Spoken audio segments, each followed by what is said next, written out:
ॐ अज्ञानतिमिरान्धस्य ज्ञानाञ्जनशलाकया चक्षुरुन्मिलितं येन तस्मै श्रीगुरुवे नमः।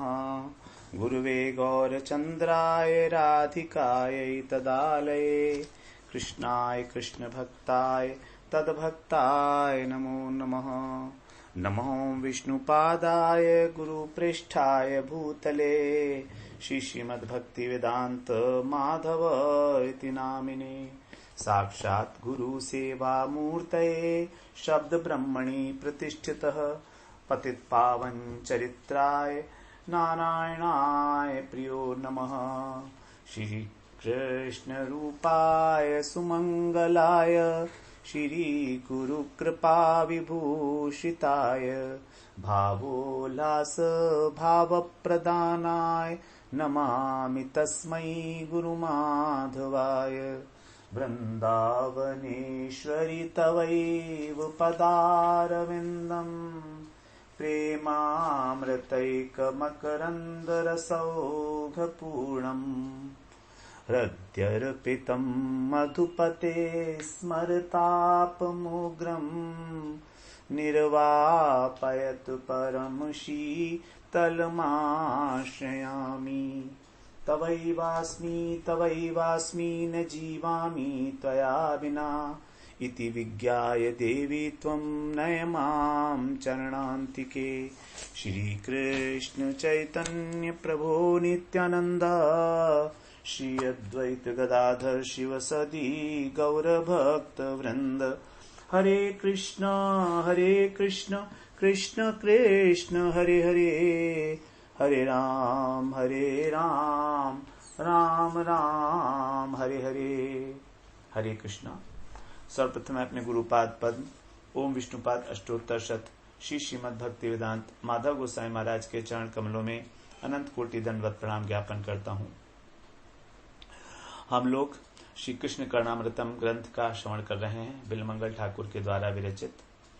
इसके अंदर बिलमंगल ठाकुर कृष्ण की जो माधुर्य ऐश्वर्य और उनकी महिमा से अभिभूत हैं, भगवत्ता का उन्होंने सब प्रकार से वर्णन किया 93वें श्लोक में कि किस प्रकार भगवान जो हैं सर्वभुवनाश्रय हैं, सभी भुवन के आश्रय हैं और जो श्रृंगार रस है उसके सर्वस्व हैं। ऐसे श्री कृष्ण जो अपने मस्तक के ऊपर मयूर पिच्छे धारण करते हैं, मैं उनकी शरण लेता हूं।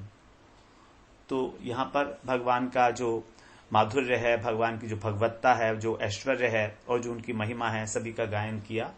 अब 94वें श्लोक में जो है बताते हैं कि पहले तो श्रृंगार रस स्वरूप का वर्णन किया, साक्षात उन्मत्त हो गए आनंद से। अब जो है कृष्ण से ही इस श्लोक में इस प्रकार के दर्शन प्राप्त करने का कारण पूछ रहे हैं। देखिए भक्त की क्या विचार है। उन्हें समझ नहीं आ रहा है कि भगवान ने दर्शन क्यों दिए, क्यों दिए उनको, कारण क्या है, किस प्रकार उनको दर्शन हो रहे हैं। तो बड़ा सुंदर श्लोक है, 94वें श्लोक में कह रहे हैं, कृष्ण से ही पूछ रहे हैं।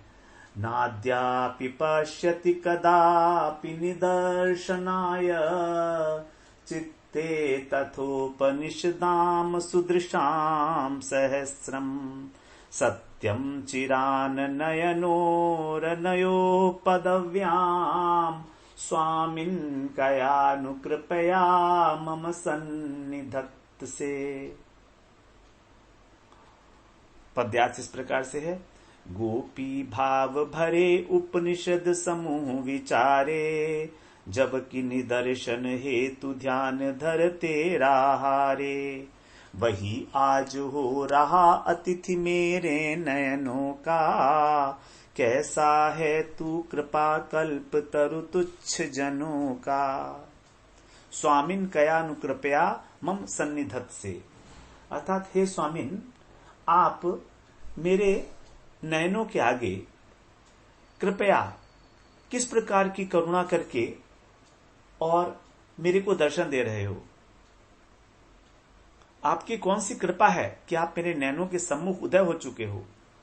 कयानुकृपया, कौन सी कृपा है आपकी मेरे सामने, जबकि आप कैसे हैं, नाद्यापि पश्यति कदापि निदर्शनाय, अर्थात जो सहस्त्र सहस्त्र हजारों चित्ते तथोपनिषदाम सुदृशाम सहस्रम, अर्थात जो ब्रज गोपियों के भाव वाले उपनिषद हैं, समूह, उपनिषदों के समूह, तथोपनिषदाम सुदृशाम, वे मेरे इन नयनों के सम्मुख उदय हो गए। आप जब उपनिषद ब्रज गोपियों के भाव को प्राप्त कर लेते हैं और आपका दर्शन करने के लिए प्रयत्न करते हैं, तो भी अभी तक अद्यापि आपके स्वरूप में अपने मन को नहीं स्थिर कर पाए। आपकी माधुर्यमयी इस मूर्ति का दर्शन मात्र क्या, निदर्शन, निदर्शन का मतलब होता है सादृश्य। एक तो होता है दर्शन, एक होता है निदर्शन। तो दर्शन का मतलब साक्षात दर्शन करना, और निदर्शन का मतलब है उससे कुछ थोड़ा सा मिलता जुलता सा सादृश्य जिसके साथ हो, ऐसा। वो सादृश्य मात्र भी ऐसे उपनिषद जो हैं, उपनिषद गण अपने चित्त में नहीं देख पाए, श्रुतियां। तो हजारों हजार श्रुतियां भी इस प्रकार से आपको नहीं देख पाई। कृष्ण की इस प्रकार की अलौकिक माधुर्यमय मूर्ति जब देखी बिल्वमंगल ठाकुर ने तो बड़ा विस्मय हुआ, अपने सौभाग्य पर बड़ा गर्वित हो गए हैं। आनंद के कारण हर्ष हो रहा है और आश्चर्य भी हो रहा है, इसलिए मानो कृष्ण से ही जिज्ञासा करने के लिए कृष्ण से ही पूछ रहे हैं कि हे स्वामिन, तुम तो केवल एकमात्र ब्रज वधुओं के नयनों को दृष्टमान होते हो। पहले 48वें श्लोक में कहा है कि परामृश्यम दूरे पथि पथि मुनि नाम ब्रज वधु दृशा दृश्यम, अर्थात आप मुनियों के ध्यान पथ से बहुत दूर हो। आपका ये माधुर्यमय स्वरूप एकमात्र ब्रज वधु ही के नयन ही इसको देख सकते हैं।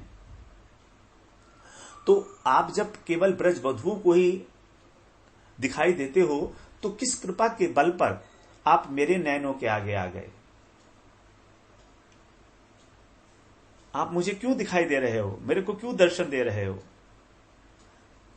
हे जगत के स्वामी, हे सर्वोत्तम पुरुषोत्तम, हे स्वामिन, आपकी क्या कृपा है। यदि कृष्ण कहें कि ये तुम्हारे मन की स्फूर्ति है, ये साक्षात दर्शन नहीं है, तो इसका उत्तर दे रहे हैं नहीं नहीं, ऐसी बात नहीं है। चिरात सत्वम चिरात नयनोर नयो पदव्याम, दोनों नेत्रों के आगे द्विवचन है। चिरात माने बहुत समय तक, बहुकाल व्यापी, दीर्घ काल से आपके दर्शन हो रहे हैं। क्योंकि अगर स्फूर्ति होती तो स्फूर्ति होती और स्फूर्ति में विराम आ जाता, लेकिन मुझे तो आपके दर्शन लगातार हो रहे हैं। चिरात, चिरम।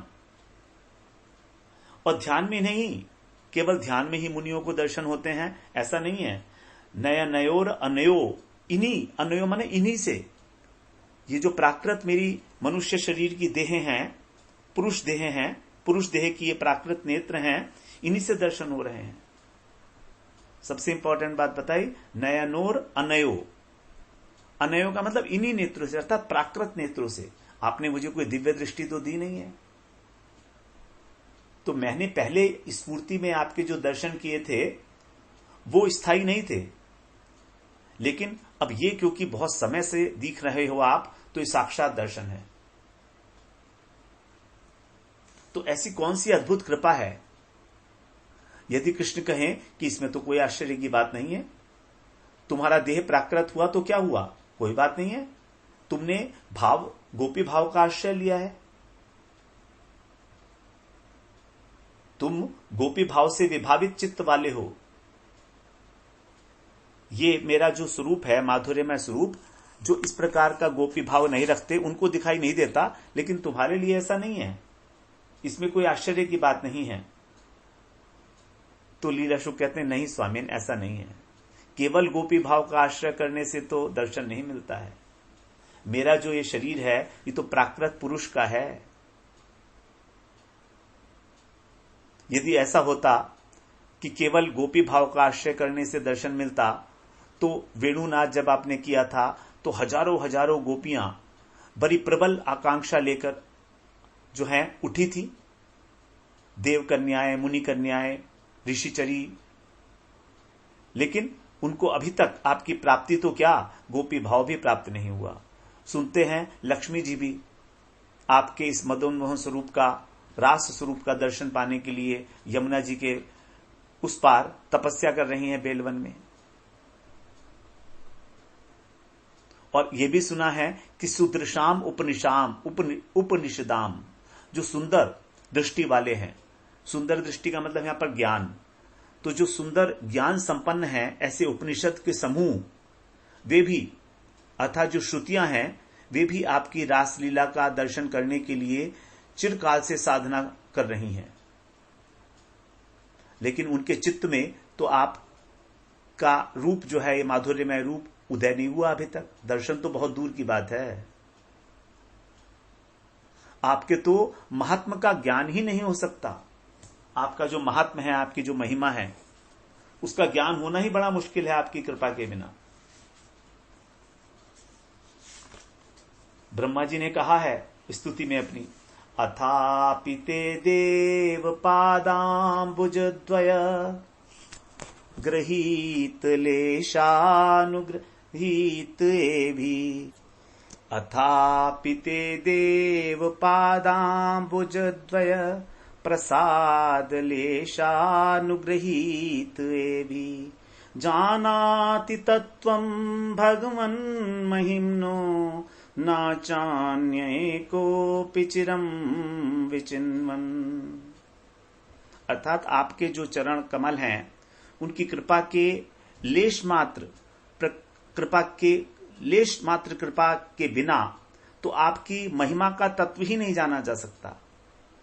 न चान्य एकोऽपि चिरं विचिन्वन्, चाहे जो ज्ञानी लोग हैं वो चिरकाल तक उसको जानने का प्रयत्न करते रहें, तो आपकी कृपा के बिना तो ये सब कुछ संभव है ही नहीं। श्रुतियां जो हैं अभी तक आपको ढूंढ रही हैं, उनको तो आपके महात्मा का ज्ञान ही नहीं हुआ अभी तक। फिर भी आप इतने दुर्घट हैं कि फिर भी आप मेरी प्राकृत देह के समक्ष रसराज के रूप में प्रकट हुए हैं।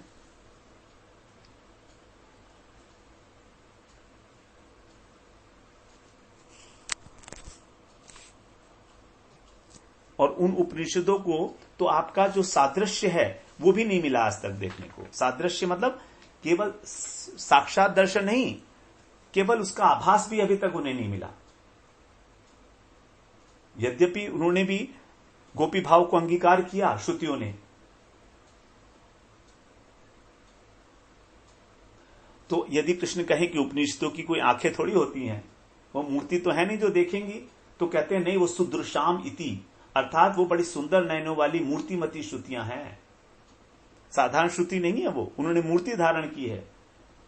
कृष्ण प्राप्ति की आशा में जो निरंतर उपासना करती हैं, वो भी जो है कृष्ण के इस मूर्ति के सदृश रूप को नहीं देख पाएंगे।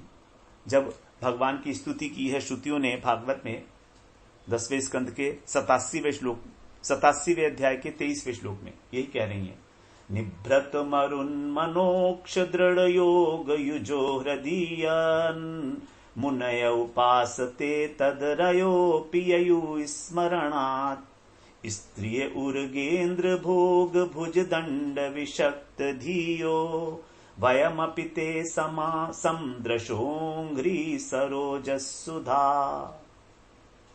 श्रुतियां कहती हैं कृष्ण की स्तुति करते हुए कि जो मुनि हैं, जिन्होंने दृढ़ योग के द्वारा अपने मन प्राण इंद्रियों को संयमन कर लिया है, निर्विशेष ब्रह्म की उपासना कर रहे हैं, और आपके जो शत्रु हैं उन्होंने भी, उन लोगों ने आपको ब्रह्म रूप से प्राप्त किया है। शत्रुओं ने आपको स्मरण करके भय और द्वेषवश प्राप्त किया है।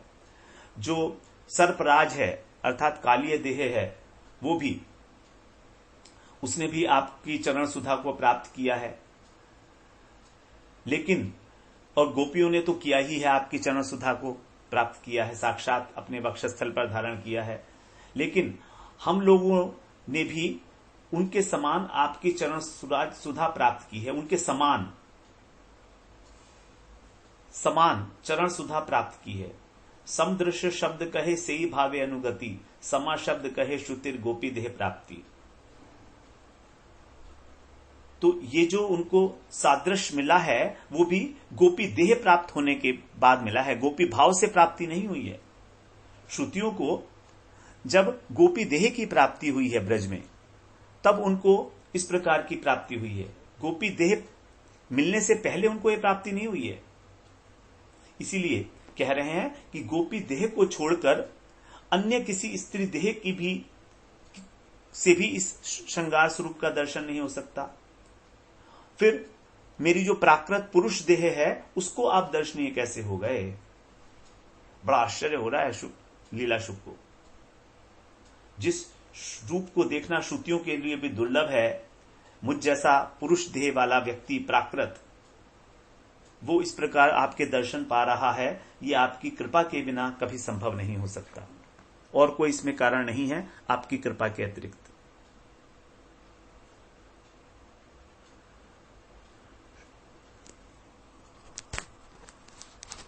ये बात सिद्ध है कि आपका इस प्रकार का दर्शन उपनिषदों के ज्ञान से अत्यंत अतीत है। भागवत में शुकदेव जी ने कहा है, भगवान का महात्म ज्ञान वर्णन करते हुए, सत्य ज्ञानम अनंतम अनंत आनंद मात्रैक रसमूर्तयः, अर्थात आप सत्य हो, ज्ञान स्वरूप हो, आनंदिक मात्रक हो, मात्रम हो और रस के मूर्ति हो। अस्पृष्ट भूरि महात्म्यापि ही उपनिषद दृशाम, लेकिन उपनिषद भी आपके इस महिमा को जान नहीं पाए हैं। आकर्षित तो हैं आपकी ओर, अगोचर हैं, लेकिन आप तो मेरे सामने माधुर्य रूप को प्रकाशित कर रहे हैं। ये दर्शन किस प्रकार से मुझे मिले हैं ये मेरे को समझ में नहीं आ रहा है।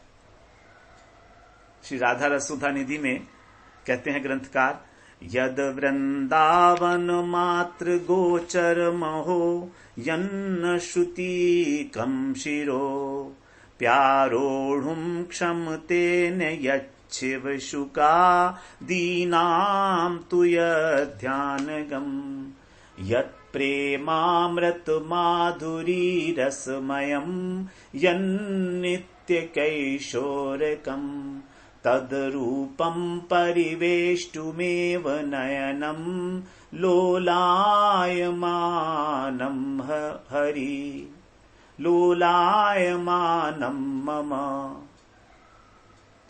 कह रहे हैं, अहो यत्र वृंदावन मात्र गोचरम, अहो अहो, कितना आश्चर्य है कि जिन राधा जी का दर्शन केवल वृंदावन में ही होता है, और जिसको श्रुतिकम शिरो, श्रुतियों का जो शिरोभाग है अर्थात वेदांत उपनिषद, वे भी जिसका वर्णन नहीं कर पाते, असमर्थ हैं।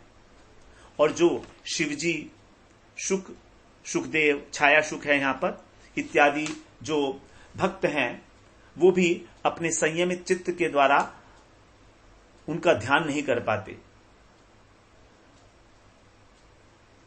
और जो प्रेमामृत माधुरी की रस स्वरूपा हैं, नव किशोरी हैं, उन श्री राधा जी के रूप माधुर्य के आस्वादन के लिए मेरे नयन चंचल हो रहे हैं। लोलाय मानम मम। तो यहां पर राधा जी का जो स्वरूप है उसको बताया गया कि वो वेद और उपनिषद के अगम्य है, उसका वर्णन नहीं है। लेकिन जो राधा बल्लभ कृष्ण हैं, जो राधा जी के साथ श्री कृष्ण हैं, उनका स्वरूप तो और भी अधिक अगम्य बता दिया राधा सुधा निधि में ही। उसका निर्देश करते हुए कहते हैं, क्वासौ राधा निगम पदवी दूर्गा कुत्र चासौ कृष्णस्तस्या कुच कमलयोरन्त रैकांत वासः क्वाहं तुच्छ परम मधमः प्राण्यो गर्य कर्मा यत्तन्नाम स्फुरति महिमा येष वृंदावनस्य।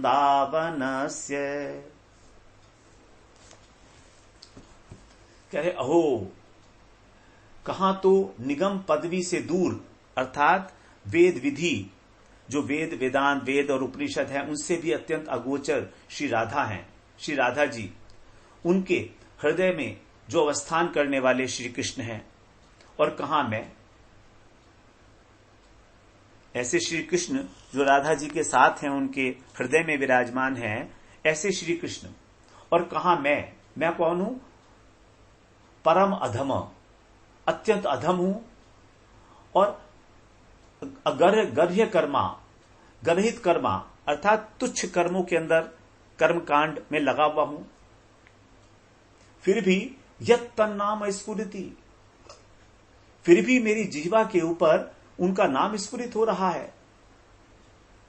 युगल सरकार का नाम मेरे जीवा के ऊपर उच्चरित हो रहा है, स्फुरित हो रहा है। ये क्या कारण हो सकता है मेरे जैसे तुच्छ जीव पर? आप तो निगमों के, उपनिषदों के भी अगोचर हो, राधा रानी के हृदय में विराजमान हो। ऐसा होने पर भी आपकी तो ऐसी अनंत महिमा है, और मैं कहां अधम जीव, तुच्छ जीव, कर्मकांड में गर्हित जीवों में, काम्य कर्मों में लगा हुआ हूं। तथापि मेरी वाणी के ऊपर आपका नाम, युगल सरकार का हरे कृष्ण महामंत्र उदय हो रहा है। ये परम आश्चर्य, परम आश्चर्य है। फिर इसमें क्या कारण हो सकता है? निश्चित रूप से ये केवल वृंदावन की ही महिमा है, वृंदावन की ही मुझ पर कृपा हुई है, धाम की कृपा है ये कि मेरी जीवा पर आपका नाम स्फुरित हो रहा है। ये धाम की कृपा है। जब तक धाम की कृपा नहीं होती है, तब तक युगल सरकार की भी कृपा नहीं होती है। ये बात समझने की है। हम लोग वृंदावन में तो रहते हैं, लेकिन वृंदावन की कृपा, धाम की कृपा प्राप्त नहीं कर पाए, क्योंकि अनेक प्रकार के धाम अपराध कर बैठते हैं। 10 प्रकार के धाम अपराध बताए गए हैं। वृंदावन की कृपा नहीं मिलेगी यदि हम धाम के प्रति अपराध करेंगे, क्योंकि धाम साक्षात कृष्ण है। वृंदावन धाम कृष्ण की युगल सरकार की देह स्वरूप बताई गई है, अभिन्न तत्व है बिल्कुल कृष्ण से, चिन्मय तत्व है ये धाम। यद्यपि हमारी आंखों के आगे माया का पर्दा है, हमें नहीं दिख रहा है इसका चिन्मयत्व, लेकिन कृष्ण धाम चिन्मय है, चित स्वरूप है, सब कुछ देने में समर्थ है। जो कृष्ण दे सकते हैं वही, और धाम की कृपा से ही युगल सरकार की लीलाओं में प्रवेश होता है, उसकी स्फूर्ति होती है। तो जीवा के ऊपर नाम उदय होने का एकमात्र कारण यहां पर वृंदावन की महिमा बता रहे हैं। बड़ी सुंदर बात बताई है। हम लोगों के ऊपर अगर कृपा है वृंदावन धाम की, तभी हमारा नाम में मन लगेगा। वृंदावन में रहते हुए भी और अगर धाम अपराध कर रहे हैं तो जीवा के ऊपर नाम नहीं स्फुरित होगा।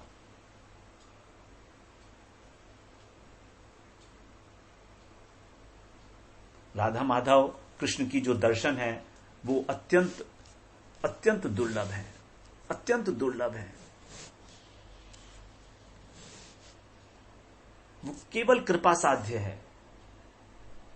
उसी दर्शन की आशा करते हुए राधा सुधा निधि में कह रहे हैं, न देवैर ब्रह्माद्य न खलु हरिभक्तैर्न सुहृदा अभिद्यद्वे राधा मधुपति रहस्य सुविदितम् तयोर्दासी भूत्वा तदुपचित केली रसमये दुरन्ताः प्रत्याशा हरिहरि दृशोर्गोचरयितुम्।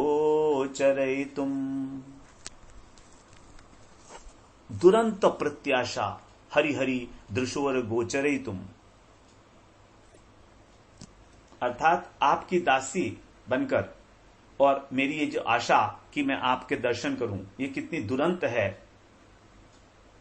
कितना दुर्लभ है, उसको कह रहे हैं। न देवैर ब्रह्माद्य की राधा माधव की जो निकुंज लीलाएं हैं उनके रहस्य को न तो ब्रह्मा जी जानते हैं, ब्रह्मा आदि जो देवता हैं, और ना ही हरिभक्त जो हैं, जो ऐश्वर्य ज्ञान से युक्त वैकुंठ के भक्त हैं, वो भी नहीं जानते।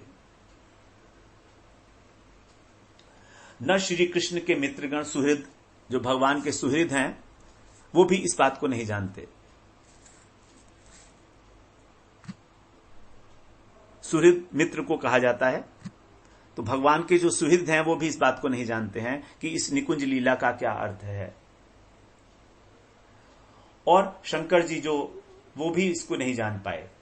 वो भी केवल जो है गोपी रूप से केवल दर्शन कर पाए बस, रहस्य नहीं जान पाए निश्चित रूप से।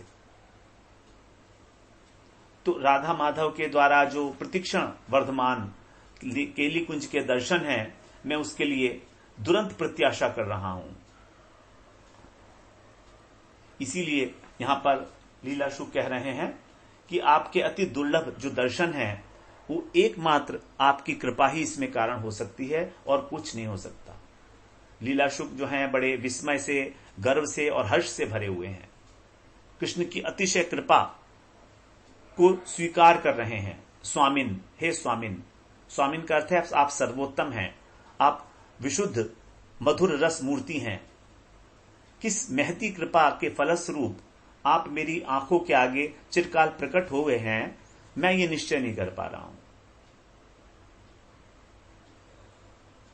आपके निरूपण जो उपनिषद हैं वो तो केवल नीति नीति कह देते हैं, आपके इस माधुर्यमय रूप का तो उन्होंने कहीं निरूपण किया नहीं है। उनके अनुभव के भी अगोचर हैं आप, लेकिन मेरे दृष्टिगोचर हो रहे हैं। इसका मतलब भगवत कृपा से असंभव भी संभव हो सकता है। भगवत कृपा से क्या कुछ संभव नहीं हो सकता है, सब कुछ संभव है। भगवत कृपा के विषय में एक बात बताई जाती है। एक बार देवर्षि नारद समुद्र के तट पर चल रहे थे, जा रहे थे, तो उन्होंने देखा कि एक पक्षी समुद्र के जल में से एक एक बिंदु जल का लेकर अपनी चोंच में भरकर और उसको समुद्र में से निकाल कर फेंक रहा है बाहर। जब इस प्रकार उसे निरंतर करते हुए देखा तो उससे पूछा पक्षी से नारद जी ने कि क्या कारण है, बताओ।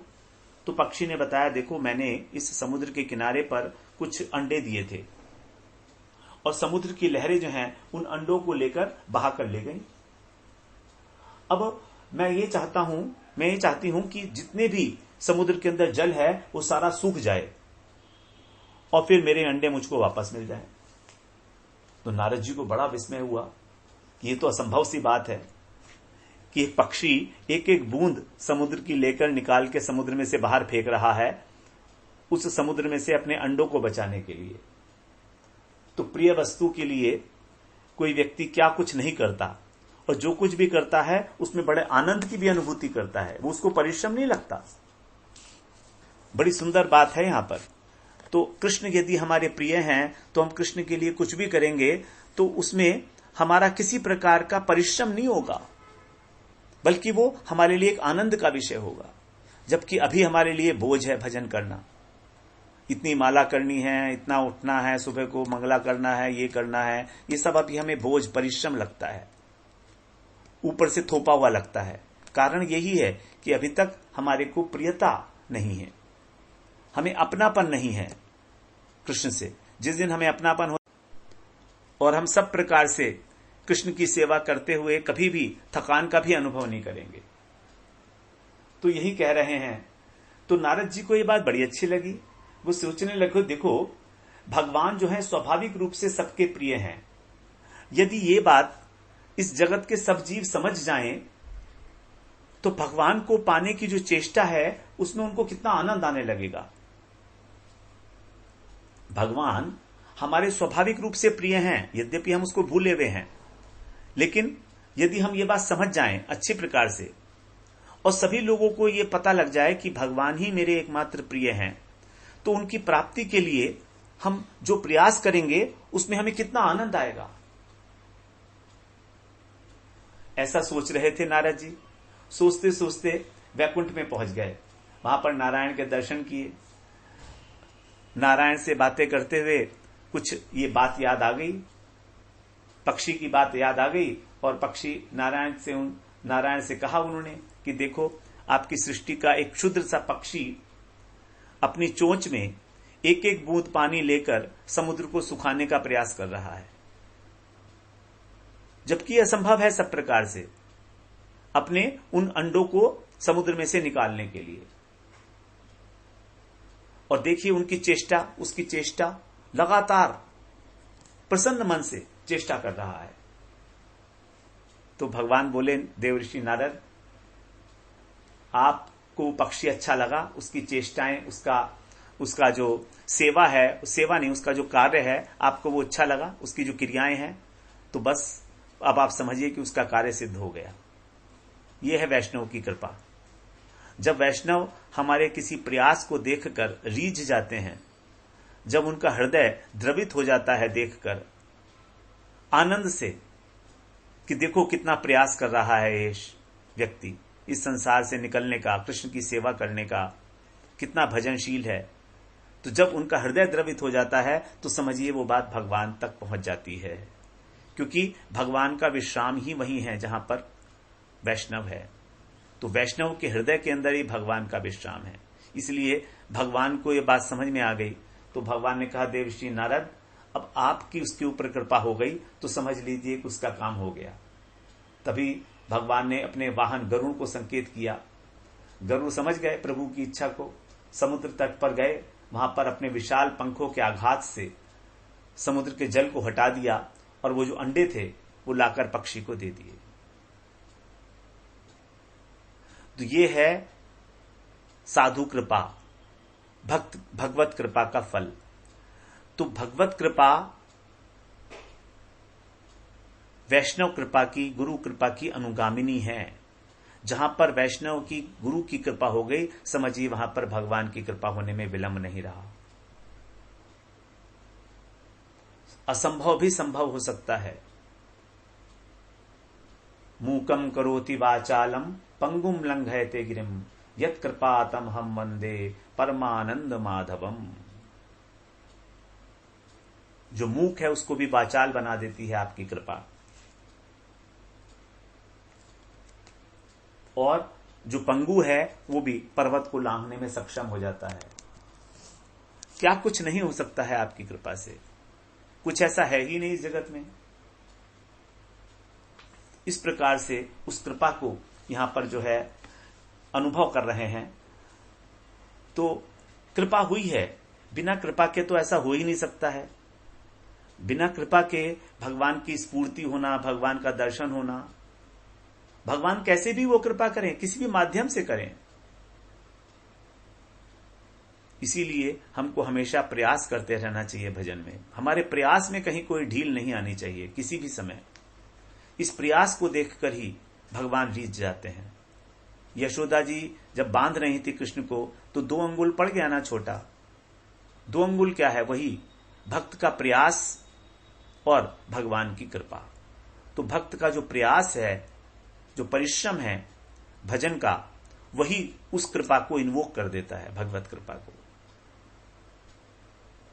तो आग्रह पूर्वक प्रयास करना, यत्न पूर्वक प्रयास करना,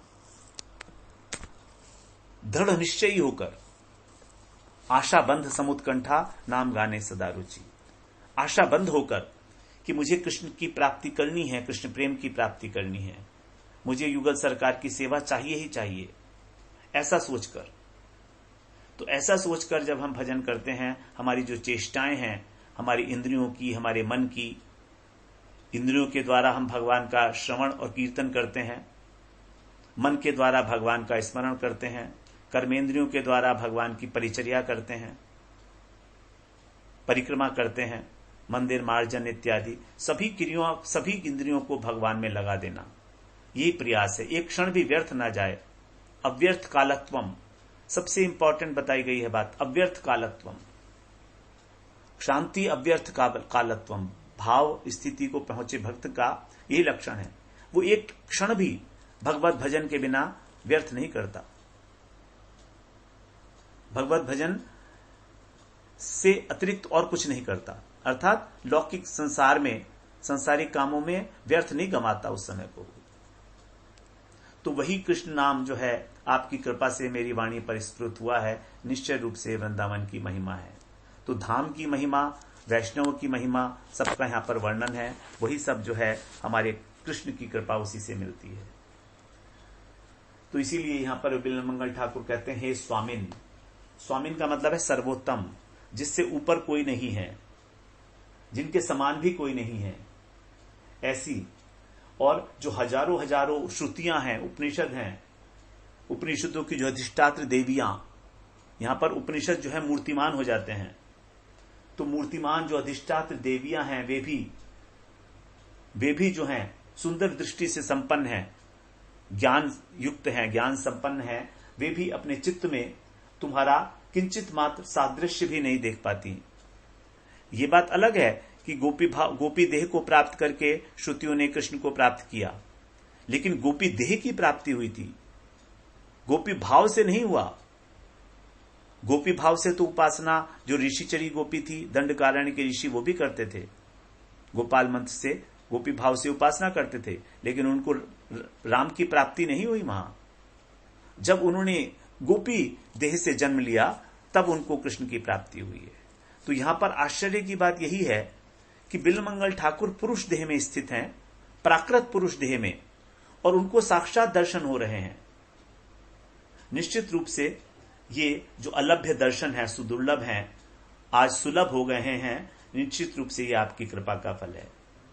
ये कौन सी ऐसी परम महती, परम धन्य कृपा है, उस कृपा के संबंध में ही जो है जिज्ञासा कर रहे हैं।